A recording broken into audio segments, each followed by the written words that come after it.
Mari kita ambil Alkitab kita akan belajar dari seorang tokoh wanita, Rahab tentunya.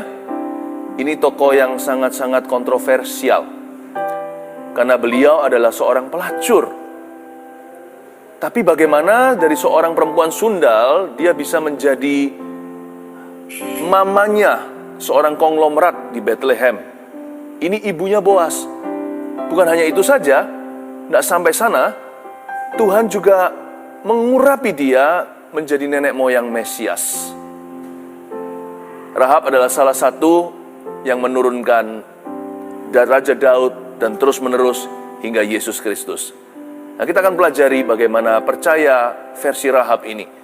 Imannya itu mengubah negatif bukan hanya menjadi positif, dari negatif menjadi luar biasa. Nah, iman yang seperti ini bukan asal percaya, iman seperti ini yang harus kita punya. Rahab bukan seorang perempuan biasa. Kalau kita berubah dari orang baik menjadi lebih baik, itu lumrah. Asal jangan jadi orang baik sekarang, lalu kemudian menjadi orang jahat. Tapi si Rahab ini berubahnya drastis sekali. Ini yang disebut perubahan 180 derajat. Ini yang seperti langit dan bumi, neraka dan sorga. Rahab ini patut kita teladani. Kita baca ayatnya dulu di Yosua pasal 2, ayat 1 sampai ayat 11 yang saya akan cover hari ini. Nanti ayat per ayat, mari kita menyelam dalam pewahyuan. Pengintai-pengintai di Yeriko, Yosua bin Nun dengan diam-diam melepas dari Sitim 2 orang pengintai, katanya, "Pergilah, amat-amatilah negeri itu dan kota Yeriko." Maka pergilah mereka dan sampailah mereka ke rumah seorang perempuan sundal yang bernama Rahab, lalu tidur di situ. Sebelum kita bicara tentang Rahabnya, mari kita bicara tentang hikmat Allah seputar cerita Rahab. Mari kita ngobrol soal Yosua dulu ya.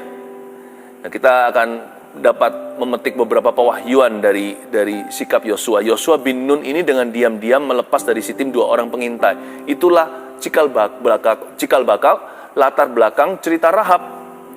Yosua sang jenderal yang menggantikan Musa untuk memimpin bangsa Israel masuk ke tanah perjanjian, dengan diam-diam melepas 2 orang dari Sitim, 2 orang pengintai hari itu.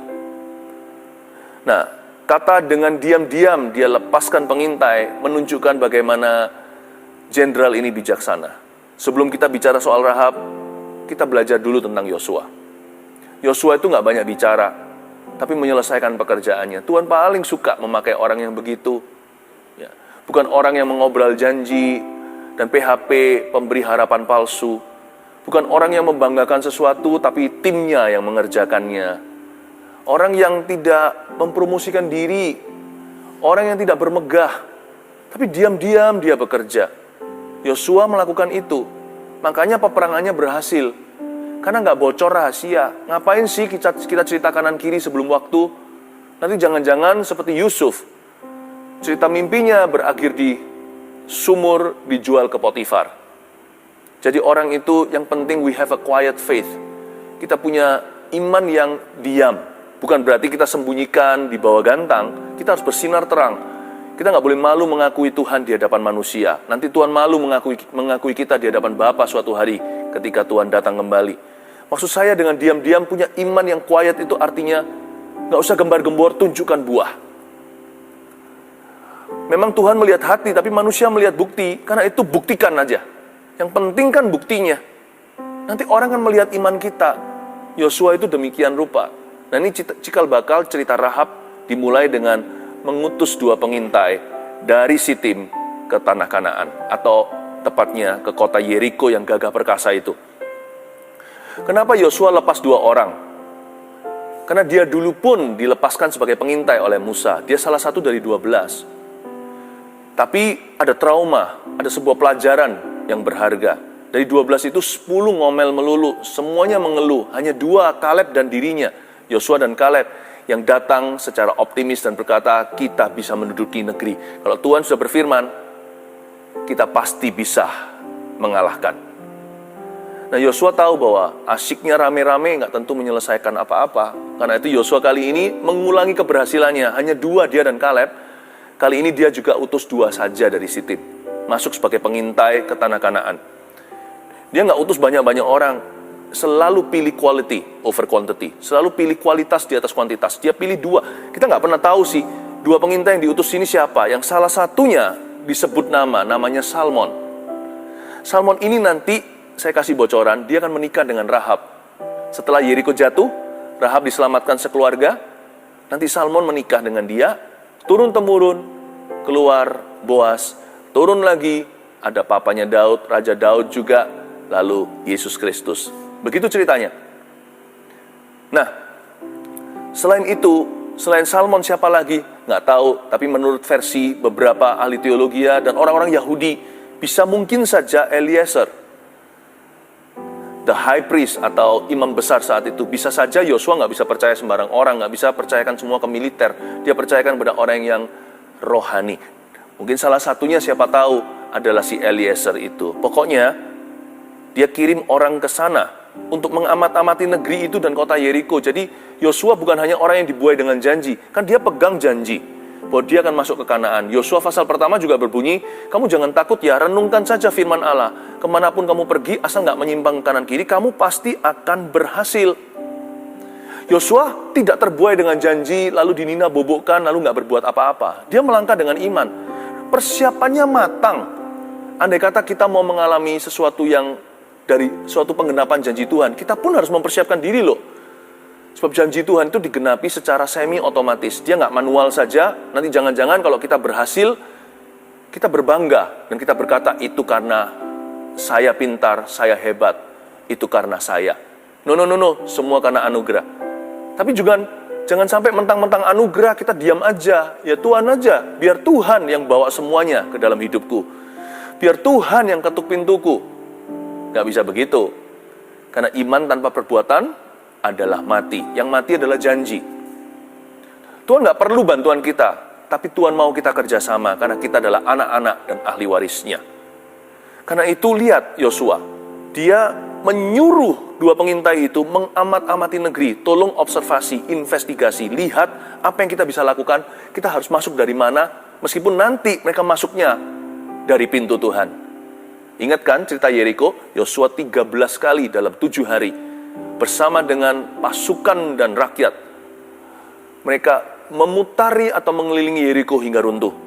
Akhirnya mereka masuk lewat jalan Yesus, bukan jalan gagah perkasa mereka. Tapi dia amat-amati dulu. Dia pergi ke kota Yeriko untuk survei terlebih dahulu. Berarti orang ini persiapannya matang. Dia nggak mentang-mentang. Punya janji lalu dia diam saja. Dia nggak lupa. Padahal belum perjanjian baru. Yesus berkata pada Petrus muridnya, kunci kerajaan sorga kuberikan padamu. Apa yang kau ikat akan terikat di sorga. Apa yang kau lepas di bumi akan terlepas di sorga. Jadi kita harus tahu bahwa kunci di tangan kita. Ya, sedikit hikmat seputar Rahab. Nah, mungkin Anda bisa berkata, kenapa dua pengintai itu pilih rumah bordil ya? Kenapa dia memilih rumah pelacuran?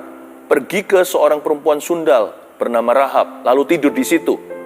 Maafkan bahasa saya, tetapi kedua pengintai ini saya yakin 100.000%, 1 juta persen mereka tidak tidur dengan pelacur. Mereka tidur di sana.